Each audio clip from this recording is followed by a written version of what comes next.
Hey everyone, how are you? Are you ready for a challenge, a really big challenge, I would say?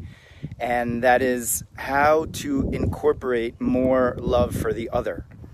And so behind me, beautiful little mural by a friend of ours, Yael. How are you? Sending hello. Right over here at the entranceway to the Arizal Cemetery, which is going all the way down. Probably the second holiest cemetery in the entire world, where it says in the books that there are 600,000 holy people, Kabbalists, that are buried over there.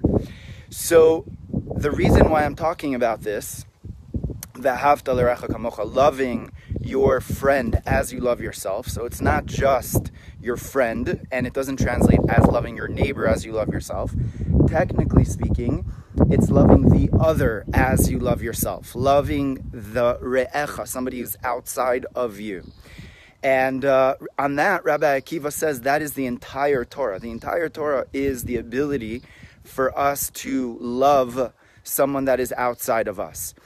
And so a number of questions that we have on this. And the first question is, why is that the entire Torah? V'ahavta l'recha kamocha is the entire Torah. Why is that technically the whole Torah? There's 612 other mitzvot that are involved, and the question is, why is this mitzvah v'ahavta l'recha kamocha the biggest mitzvah? Right? According to Rabbi Akiva, says that, and Hillel Azakin, his mentor, said that the entire Torah is basically don't do what you don't like to be done for yourself. Don't do to your friends.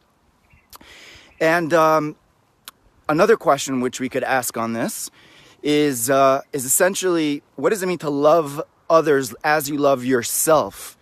A question that I get a lot is, what if you don't love yourself? And people that overly love themselves, they don't really love themselves because they think they love themselves and they don't even know what they are. So big question is, what if you don't love yourself? So how are you supposed to have compassion and love for others? And so regarding this idea, my friends, and feel free to jump in with questions. Thank you for joining us. Regarding this concept of V'ahavta l'recha kamocha, and I'm just walking down here towards the Arizal, who actually a big tenet, major tenet of his lifetime, and he called his friends, actually students, the Chevraya Kadisha, the Holy Assembly, Rabbi Shimon as well, in the Zohar. All the students were not called, they weren't just students, they were called holy friends. In actually a learning partner in Hebrew is called a chavruta, because really friendship is what it's all about. And so getting back to the point, that the big question is, why is that the focal point of the entire Torah? So regarding this idea, really our life mission, Tanya tells us in the 32nd chapter, which is chapter Lev, tells us that the whole Torah is all about elevating our physicality, coming out of our trials and tribulations, our smallness, our egocentric materialism, thinking for the self, and thinking in a much vaster way, in a much bigger way, thinking about others and going beyond ourselves. That's the whole Torah. And essentially our life mission is to become more godlike. The word for Adam, is Adam el Elyon. On the one hand, Adam comes from Adama, from earth. And as I said, right over here behind me is actually the second holiest Beit HaChaim, we call it the place of the living in the world, where many holy people lived and died over here in this place. So coming back from the earth, coming to the earth, and coming back to the earth. So man is called Adam, but yet man is also called Adameh. Adameh means to resemble the divine.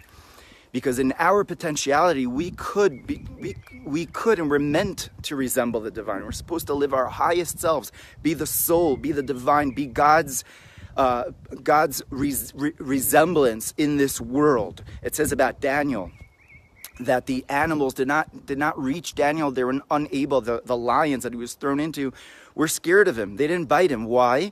Because he had the image of God upon his face. And the tzaddikim, the holy people, have the image of God upon their face all the time, and therefore animals don't do anything to them. So our life mission is to become that God-like entity that is within our reach, within our potential. So it's a metamorphosis. The metamorphosis is that we start off as little babies taking, and that's what we do. A baby in Hebrew is tinok. And what is the definition of a baby? Right? You say, don't be a baby. What is a baby? A baby is, well, a baby is a baby, but we have adults that act like babies. But a baby is a taker. And it takes for the self. And it doesn't think about anybody else. No one else in the world exists except for he or she and the provider, the mommy usually, who's the one that's just giving to who? To me. Then at a certain point in life, we kind of metamorphosize, hopefully, and that sometimes happens in our teens, in our 30s, in our 40s, maybe even later than that we start thinking about the world, there's other people here, and that's the realm of what is called tikkun, fixing. So the fixing level is that we realize it's not about just taking, it's also about what? It's also about giving. It's also about what we could give to others. And that's like a checks and balances, giving and taking. And so that idea of giving, we realize that giving is an altruistic, godly form of becoming. And so we metamorphosize towards that. The highest stage is the stage of just giving and not for the purpose of receiving, right? Many people give, but they give thinking, what am I going to get out of it? What's in it for me? The last level, the highest level, is called the level of nituk, of actually not caring, of getting something in return. And that's being God-like. That's resembling on the highest level. So the first level is tinok, baby. Then we've got tikkun, same letters as tinok, right? And then we've got nituk, same letters as that we're actually letting go. That metamorphosis is the metamorphosis of becoming more of a giver, becoming more God-like. Who is the ultimate giver? God is the ultimate giver. So when we love the other, when we consider that there's someone else in the universe besides for us, then we are becoming more of a divine person in this world. So first stage, and this is where I kind of want to challenge everyone over here. First stage is as follows. First stage is to realize that, like that second question that I asked before, what if we don't love ourselves? That's a major issue that many people have. Not realizing, and we're going to unpack this hopefully next week in greater detail, many people don't love themselves. So the first level of actually even loving the other is actually having a sense of healthy self-confidence, of realizing that I matter, that what I do is important, that someone cares about me. And very often people don't have that sense. They don't feel that others care about them. So therefore they're mean and they are not giving to others. And how could they if they don't have that sense of self-worth? So the first stage of actually loving the other, of becoming more godly, is identifying with your inner divine self. And thank you, Rachel. And your inner divine self is actually realizing that there is a great potentiality that you have. So the first challenge that I'd like to challenge all of you, and myself included, is to go ahead and to look back, trace back to letters of people that appreciated the type of work that you do or something that you did. And I'll tell you why I thought about this. What's up, Elior? And the reason why I'm thinking about this is because I'm a teacher. And thank God, I've been involved in this for many years now. And I've been involved actually with starting a school. I have a Master in Special Ed. And I started off in Crown Heights with a small school over there that kids didn't fit into the system. And so they came to me and I kind of helped them out. And I helped start a school, which I'm super proud of, called Darche Menachem, which is actually a very big school now.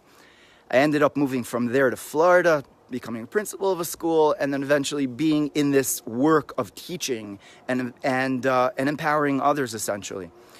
And something that I often overlook, I could say for myself, is the impact that I had for others. And so I would get letters from students, from parents of students saying, oh, thank you so much, Rabbi Cohen, for what you did for my son or what you did for my daughter. And, we really appreciate it. But I never kept those letters, really. I mean, I kept them somewhere. Hopefully, if you're a parent that's watching this, hopefully you won't catch me on that. But what I did end up keeping, which I realized, is those moments, those difficult moments, those bad moments, and I would remember them, and I would complain, oh, why is this and that?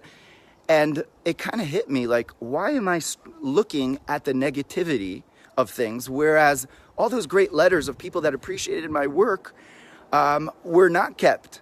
So I realized that for me to continue doing what I was doing, I need to find those letters, and keep them before my eyes, and remind myself. So the first stage of actually making an impact, of going out there and doing something, is realizing that what you do matters. So my challenge to you, my friends, is this. Go out there and find 3 either letters or 3 quotes or something like that from people in your life, of people that you've made an impact on. And I want you to journal them, keep them. And next week, we're going to go on and we're going to discuss this and take this to the next level about how we could actually write those letters to others, make an impact on others. And just to let you in, what's going to happen at the end of 4 weeks, it's all about actually caring about even people that have been mean to us in our lives, people that have been difficult for us in our lives, and even seeing what we could be giving to them. And the highest level is actually even not caring if people are nice to us or people are not nice to us. The ultimate is being like that godly entity within us and being the altruistic, giving person that we could be. So that's the idea for today, and that's your homework, your challenge. Go out there, find those 3 things, and again, finding the v'ahavta l'recha kamocha, the love for others, and making that a priority in your life is something which is so important. That's why the temple was destroyed. And according to Rav Kook, that's why the temple will be destroyed, because of selfless love, avat chinam. Because of selfless love, we're going to rebuild the temple. We're going to have a better world. And now more than ever, we're living in such polarized times that it's important for us to really work on our own avat Israel, caring for the other more than ever. So let's do this. I'm super excited to find my letters. Believe it or not, I didn't keep them, but I'm going to be looking for them. So I'm challenged by myself. Hopefully I'm challenging you. And, let me know what you think. Let me know what you came up with. And in the meantime, wishing you lots of blessings, lots of good vibes right over here from the holy city of Tzfat, from the Arizal, who's literally minutes away from here, whose whole essence is V'ahavta l'recha kamocha, essence of the whole Torah. Let's go out there and do it together. Many blessings, love and peace.